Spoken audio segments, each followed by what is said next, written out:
आफ्ताब इकबाल साहब की जब आप हत्थे चढ़े तो उन्होंने आपको कैसे संवारा, कैसे सजाया, वो जो एक्सपीरियंस है वो हमारे साथ शेयर करें। यानी कि मैंने तो बहुत सी ऐसी परफॉर्मेंसेस पे उनसे कैश प्राइज भी लिया हुआ है एट द स्पॉट, और ये बहुत बड़ी बात है। आफ्ताब साहब अगर किसी को कैश प्राइज दें तो अय्याशियां भी कंजूसी से करनी पड़ती हैं। बहुत मुझे अय्याशियां भी कंजूसी से करनी पड़ती हैं, मेरा कोई भाई भी मुल्क से बाहर नहीं। अमानुल्लाह साहब बड़े बेजार हुए थे, उन्होंने कहा वो मैनू उदों ना जाएंगे जो मैं मर जाऊंगा। तो ये मुझे वो जी डांट डपट है वो किस वेले आफ्ताब इकबाल साहब कर देने किसी भी आर्टिस्ट की, टॉम क्रूज दे दे, हाँ वो तो भावे अयूब मिर्जा दे वो तो उनके सामने तो कुछ भी नहीं है। वो बात ठीक है, एक बंदा उनको खिजा देता है ना तो वो चीज होती है ट्रिकल डाउन।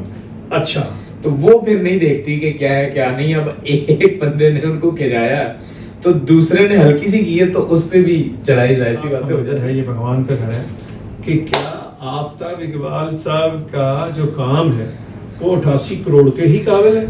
सर आफ्ताब साहब का काम, जिन्हें एमन राग पे इतनी दस्तरस हासिल है कि वो कहते हैं एक कार्ड 1 सुर लगे तो कहते हैं एमन, तो कहते नहीं है तो जे बनती। आफ्ताब इकबाल साहब एमन थोड़ी जी उन्हों दी खुशाई करना इजाजत है सर, आपकी आपका प्लेटफॉर्म है सर।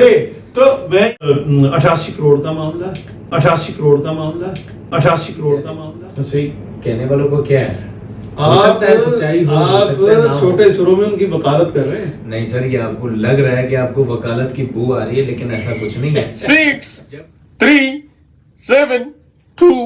अस्सलाम वालेकुम जी, मैं हूं ताहिर सरवीर और मेरे साथ हैं लाला वहीद, और मैं आपको बताऊं कि ये तीसरा सेशन है और मैं इस सेशन को उन्वान देना चाहूंगा हीरा मंडी संजय लीला बलसालीस हीरा मंडी से आगे का, इसका मैं एवेल्युएट करता हूं।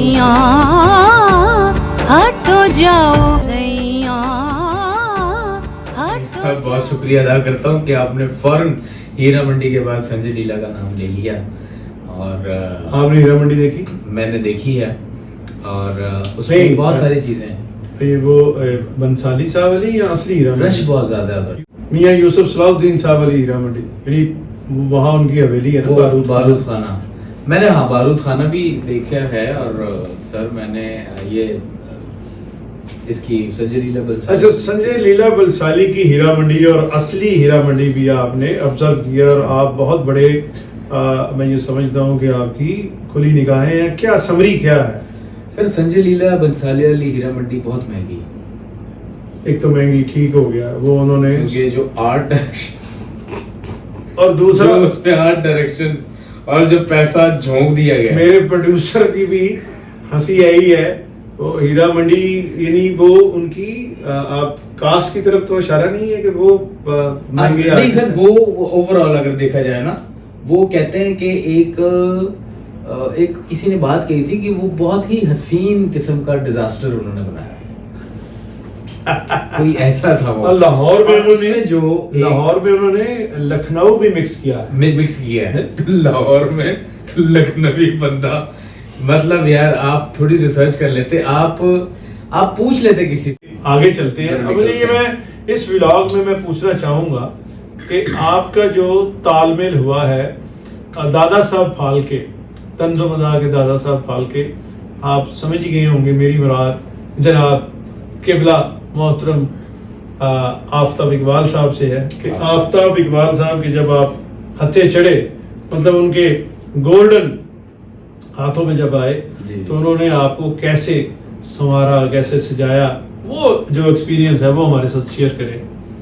मैं सर उससे पहले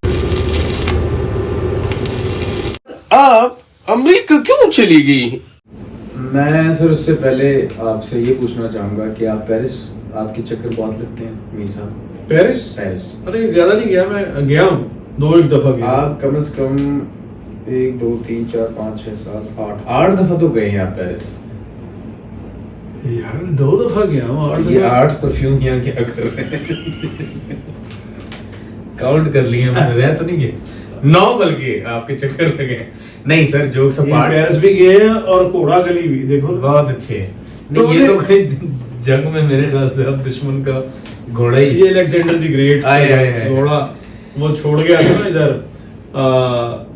गुजरात में। हाँ जी। तो आप आफ्ताब इकबाल हाँ जी, क्या है? आफ्ताब साहब की बात आपने की। आफ्ताब साहब जाहिर सी बात है अपने काम के एक जय्यद आदमी, और बहुत से लोगों ने उनसे सीखा, और बहुत से लोगों ने जो है वो कहते हैं ना यूनिवर्सिटी का दर्जा है ठीक।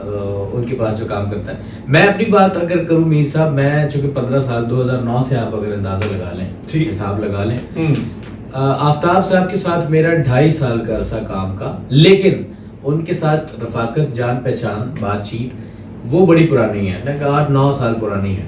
मेरा ख्याल है आप मिमिक्री तीसरे या चौथे आर्टिस्ट होंगे। पहले मीर मोहम्मद अली के साथ उन्होंने काम किया, हाँ फिर गबोल के साथ, शफात सैयद शफात के साथ भी किया उन्होंने काम, और फिर तो कभी नोट्स एक्सचेंज हुए कि आप में ये है, वो ये करते थे, या किस तरह थे आफ्ताब इकबाल साहब?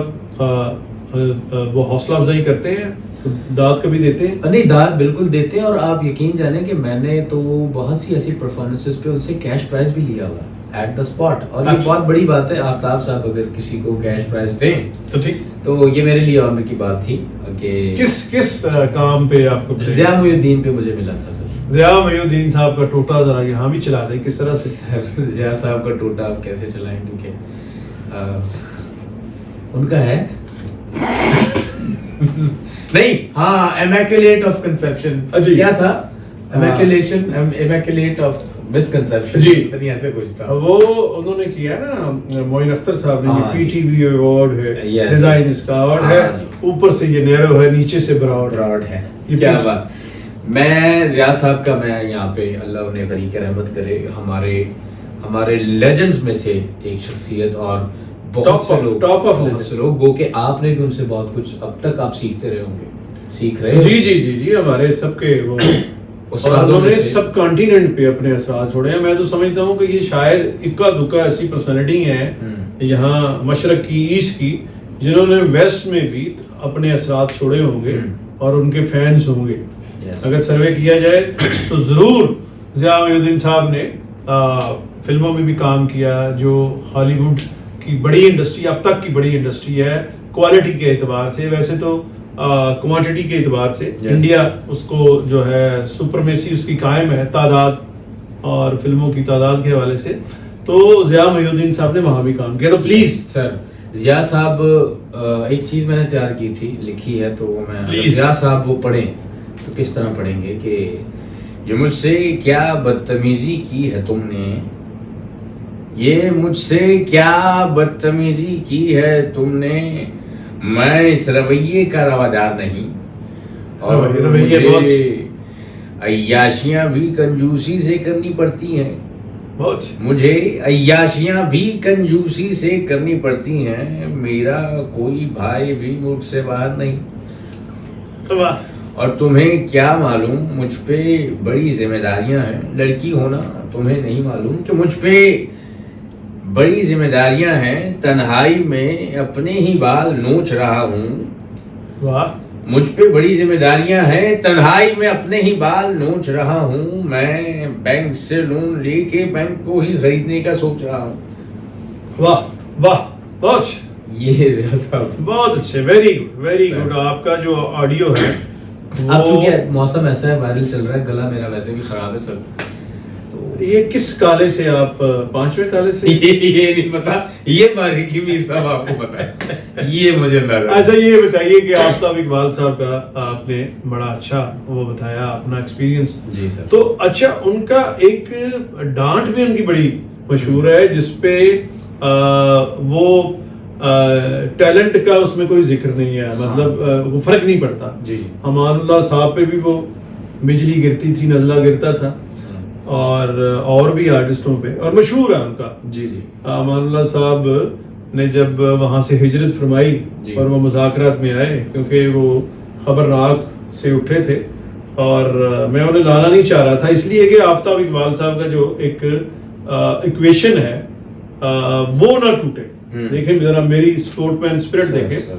और अमानुल्लाह साहब बड़े बेजार हुए थे, उन्होंने कहा वो मैनू उदों ना जाएंगे जो मैं मर जाऊंगा। ओए तो ये मुझे उन्होंने कहा, तो वो जी डांड डपट है वो किस वेले आफ्ताब इकबाल सब कर देने किसी भी आर्टिस्ट की टॉम क्रूज दे रहे हो हाँ वो फिर तो भावे अयूब मिर्जा दे रहे वो हो तो उनके सामने है? कोई कुछ भी नहीं है वो हाँ। बात ठीक है आपकी। आफ्ताब साहब का काम करने का एक अपना मुख्तलिफ अंदाज है। ठीक अब मीर साहब जैसे आप भी शोज करते हैं, मैंने बल्कि आपके साथ भी थोड़ा बहुत काम किया है, आपका एक अपना एक स्टाइल है, आफ्ताब साहब का अपना एक स्टाइल है। अब चूंकि वो एक पूरा शिप खुद ही लेके चल रहे होते हैं, चीज़ें भी बनानी, ऑटो स्क्रिप्टिंग भी करनी चल रही हैं, और उनमें से अगर एक बंदा उनको खिंचा देता है ना तो वो चीज़ होती है ट्रिकल डाउन।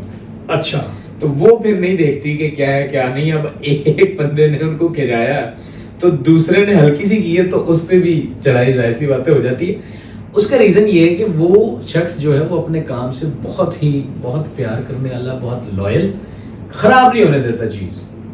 ये इस मैंने देखा है इस कि बात में ये जो आप कह रहे हैं ये परफेक्शनिस्ट जो होते हैं हाँ जी। ये हमारे एक सहाफी थे, एडिटर थे, ज़िया शाहिद साहब जी, वो लोगों को हाथों से मारना शुरू कर देते थे। ओह और ये जिस प्रोजेक्ट में बहुत सारे लोग इन्वॉल्व होते हैं, मुख्तलिफ घरानों के लोग आए होते हैं, जी। अपनी अपनी फैमिली की परंपरा और ट्रेडिशंस और लेके वेवलेंथ आए लेके होते आए हैं, होते yes। हैं, उनको सिंक्रोनाइज करना वाकई मुश्किल काम मुश्किल है। काम है। मैं जब किसी